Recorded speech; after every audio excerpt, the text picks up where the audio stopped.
Hello my dear students, math for eight के segment में हम टॉपिक फैक्टराइजेशन को डिस्कस कर रहे हैं।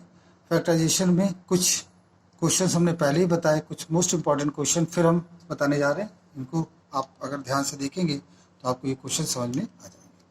क्वेश्चन को हमने आइडेंटिफाई करना होता है। अगर दो टर्म हो और बीच में माइनस हो तो उसमें ए स्क्वायर माइनस बी स्क्वायर अर्थात जो फॉर्मूला लगता है वो ये फॉर्मूला अप्लाई होता है, ए प्लस बी और ए माइनस बी, ये फॉर्मूला। तो इसी फार्मूले को हम अप्लाई करते हुए क्वेश्चन को हल करते हैं।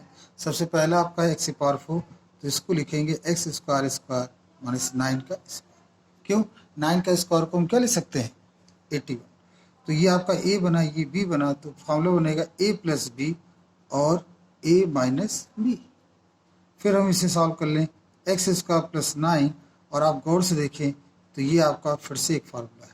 तो यहाँ हमने लिखा ए प्लस बी और ए माइनस बी। फिर अगला क्वेश्चन हम ये देख लेते हैं। इस क्वेश्चन में आप देखिए फैक्टराइजेशन का पहला रूल ये होता है कि जो कॉमन हो उसे लिख लीजिए। तो यहाँ क्या कॉमन है आपका, गौर से देखिए, तो कॉमन 2 दिख रहा है और x दिख रहा है। तो जो कॉमन है वो हमने ले लिया। तो यहाँ आएगा इतना, ये वाई स्क्वायर आएगा और ये x की पावर 4 आ जाएगा। फिर हमने 2x लिखा। अब इसमें गौर से हमें वही चीज़ करनी है, क्या, ए स्क्वायर माइनस बी स्क्वायर। तो इसको हम इस प्रकार लिखेंगे 4 वाई और ये हो गया स्क्वायर, हमने स्क्वायर ब्रैकेट लगा दिया और ये हमने इस प्रकार से इसको लिखा। अब आपको समझ में आ गया होगा कि देखिए फार्मूले की फॉर्म दिख रही है, ए यहाँ है 4y और बी यहाँ है एक्स स्क्वायर।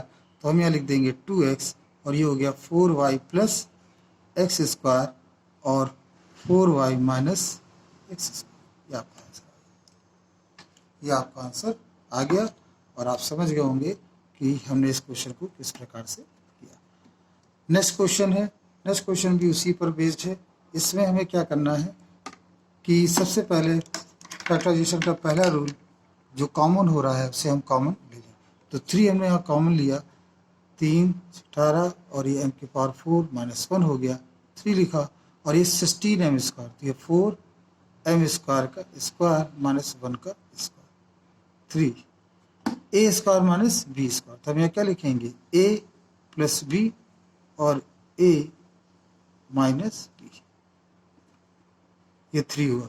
ए प्लस बी वैसा का वैसे लिख देंगे और ये आप फार्मूला, आप देखिए इससे फिर फार्मूला लगेगा। क्यों, क्योंकि यहाँ बीच में माइनस है और हम इसे 2m स्क्वायर और 1 का स्क्वायर लिख सकते हैं। असल में क्वेश्चन सॉल्व करते समय बड़ा अलर्ट रहना पड़ता है, अलर्ट रहने से क्वेश्चन आसानी से सॉल्व हो जाता है। देखिए 2m माइनस 1 और इस प्रकार से क्वेश्चन आपका सॉल्व हो गया। तो ये जो 3 क्वेश्चन हमने लिए, इन तीनों क्वेश्चन से आपको समझ में आ गया होगा, आइडिया आ गया होगा कि फैक्टराइजेशन के क्वेश्चन कैसे होते हैं। एक बहुत ही अलग क्वेश्चन हम लेने जा रहे हैं, इसको देखिए, A square minus B square minus 2b minus 1। इस क्वेश्चन में आप देखें 4 टर्म है, बिल्कुल सही। लेकिन अगर हम यहाँ पर सोचें कि इन दो और इन दो के पेयर बना के सॉल्व करें तो ये सॉल्व नहीं होगा। तो इसके लिए हमें थोड़ी सी स्ट्रेटजी बनानी पड़ेगी। गौर से अगर हम इस टर्म को देखें तो आपको कुछ नज़र आएगा। हम इस टर्म पूरे में से माइनस कॉमन ले लें, ये लिखा, तो ये हुआ ए स्क्वायर। और इस पूरे को गौर से देखें तो यहाँ पर क्या आपको दिख रहा है, दिख रहा है बी प्लस 1 का होल स्क्वायर। अब ये बच्चों मुझे कैसे पता, एक्चुअली जब आप प्रैक्टिस करेंगे तो आप भी इस चीज़ को जानेंगे। तो ये देखिए B square plus 2b plus 1 है, ये ए स्क्वायर बना और ये बी स्क्वायर बना। फॉर्मूला लगाएंगे ए प्लस बी और ए माइनस बी, ये आपका आंसर है। फॉर्मूला में कौन सा बच्चे लगाया है, ए प्लस बी और ए माइनस बी का। आइए एक और क्वेश्चन लेते हैं। देखिए क्वेश्चंस मैथ में बहुत होते हैं, बशर्ते अगर हम हर तरह का ऑल टाइप के क्वेश्चंस को अगर हम सॉल्व कर लें तो वो हमारे लिए काफ़ी फायदेमंद होता है। लेट्स 50 ब्रैकेट में x प्लस वाई का होल स्क्वायर माइनस 32 ब्रैकेट में x minus y whole square. First we try to take common. Common तो यहाँ हो नहीं रहा है, हो रहा है कॉमन। देखिए 50 और 32 में कॉमन हो रहा है, तो कॉमन हो रहा है यहाँ पर 2, तो हम 2 पहले कॉमन, लेट्स टेक 2, तो that becomes 25 x plus y whole square minus 16 x minus y whole square. Now again we take 2 and we take the common factor f5 square x plus y square minus 4 square or x minus y square. Again we are discussing a very important properties, and the property is there is 5 square and x plus y square, then we can multiply it. तो जब multiply करेंगे तो हम इसे ऐसे लिख सकते हैं, लेकिन मल्टीप्लाई करने के लिए जरूरी था कि 5 के ऊपर भी स्क्वायर हो और x प्लस वाई के ऊपर भी square. In the similar way यहाँ भी वही काम करेंगे. ये लिखा 4x 4y, ये 2 आया और ये a square minus B square, तो हम यहाँ लिखेंगे a plus b, a plus b और a माइनस बी, ये हमने फैक्टर किया. देखिए जब a प्लस बी लिखेंगे तो a यहाँ लिखा और ये प्लस करके लिख दिया जाएगा, और जब a माइनस बी तो a ये लिखा और माइनस लगाने को ना माइनस से इंटू हो जाएगा, तो हमने माइनस इंटू कर दिया 2.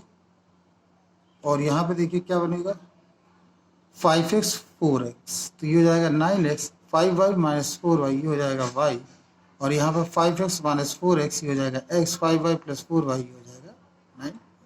ये आपका आंसर आया. तो आप देख पा रहे हैं क्वेश्चंस किस प्रकार से हल हो रहे हैं, किस प्रकार से क्वेश्चंस क्लियर किए जा रहे हैं. हर बार आपको कुछ नयापन मिलेगा क्वेश्चंस में. इसमें जो प्रॉपर्टी यूज़ करी उसे देख लीजिए. जैसे मान लीजिए कहीं लिखा है a स्क्वायर और यहाँ लिखा है b प्लस सी का होल क्यूब, तो अब आप इसे मल्टीप्लाई नहीं कर सकते, आप इसे मल्टीप्लाई नहीं कर सकते. लेकिन अगर कहीं लिखा है a स्क्वायर और यहाँ लिखा है b माइनस सी स्क्वायर, तो आप a से मल्टीप्लाई कर सकते हैं और ये बनेगा ab ac और फिर a स्क्वायर. तो this is the way of doing all type of questions. Let's do some more questions. 7.9 square minus 2.1 square. देखते ही आपको समझ में आ गया होगा, ये तो फार्मूला a प्लस बी और a माइनस बी का है. बिल्कुल करेक्ट. हम यहाँ पर a प्लस बी और a माइनस बी अप्लाई करेंगे. a प्लस बी मीन्स ये और a माइनस बी मीन्स ये, और इसे हम एडअप करेंगे तो ये आ जाएगा 11, और इसे हम सब्ट्रैक्ट करेंगे 8 और 5. और आप जानते हैं इसको अगर हम मल्टीप्लाई कर दें तो जो निकलेगा वो हमारा आंसर आ जाएगा. तो 7.9 प्लस 2.1, सॉरी यहाँ पर एक्चुअली 11 नहीं, यहाँ पर 10 आएगा. ठीक है. और 7.9 माइनस 2.1 5.8. अब हम इस 10 को इसके साथ मल्टीप्लाई कर देंगे तो ये आएगा 58. This is answer. तो क्वेश्चंस को हल करते समय इन बातों का ध्यान देना चाहिए. आई होप ये क्वेश्चंस आपको क्लियर हो रहे होंगे. अपने नेक्स्ट वीडियो में और अच्छे फैक्टराइजेशन के क्वेश्चन लेंगे जिससे आपको और अच्छी तरह समझ में आ सके. Thank you very much.